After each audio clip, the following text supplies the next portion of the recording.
Hello avid royal watchers, welcome back to the channel. In today's news, London's Hyde Park was quiet on Tuesday at noon. Normally on April 21st at the time, the guns of the King's Troop Royal Horse Artillery would fire 41-gun salute to mark the Queen's actual birthday.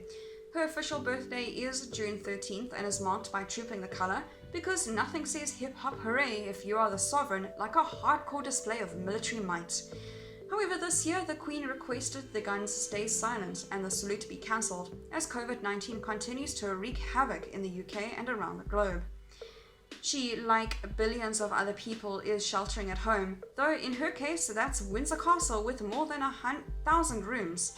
Little is known about how she celebrated the actual day, with a palace spokesperson saying last week, Her Majesty's birthday will not be marked in a special way and video calls with family will be private and kept so. However, it would seem Harry and Meghan, the Duke and Duchess of Sussex, might have missed this particular royal missive, with reports they shared details of the call with select group of media. Bitter battle. On Monday this week, the couple sent a letter to 4 UK newspapers announcing they would offer them zero cooperation in the future, an escalation in the Sussex's battle with some sections of the UK tabloid press.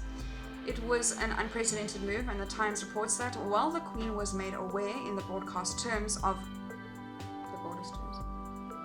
it was an unprecedented move, and the Times reports that while the Queen was made aware in the broadest terms of their plans beforehand, Prince Charles was not told. The situation bears a resemblance to early January when the couple announced they were quitting as frontline working members of the royal family, allegedly leaving the royal family blindsided. The picture that has emerged in recent months is of Harry and Meghan charting their own course, with the media especially operating in a silo. For example, in March when they briefly returned to the UK from Canada for their farewell tour. To mark International Women's Day, Camilla, Duchess of Cornwall, was giving a significant speech about domestic violence. According to The Mirror, one of the newspapers now blocked by the Sussexes, there was an understanding to not overshadow the moment. According to the March report, Camilla was reportedly left very upset when Meghan allegedly asked that photos of her visiting the National Theatre be released on the same day.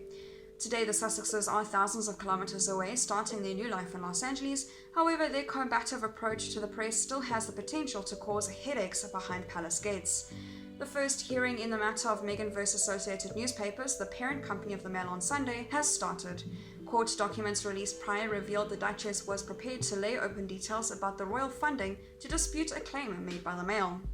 The Telegraph reports, if the discussion about funding goes ahead, it is understood it could go into details of money relating to Frogmore Cottage, wedding costs, security and funding through the Sovereign Grant or Duchy of Cornwall.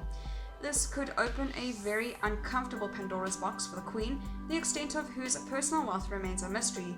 Forbes has pegged a figure of about $960 million. There has long been a significant amount of public sensitivity about how much the monarchy costs British taxpayers, either in terms of the security bill or how much the revenue from the Crown Estate goes back into the firm's pockets, the sovereign grant, rather than into the state's coffers. The royal family is pretty cagey about this, how much dosh and paintings and diamonds and who knows what else they have squirreled away. Getting into the nitty-gritty of how the Windsors spend some of their money could be embarrassing for the sheer number of noughts at the best of times.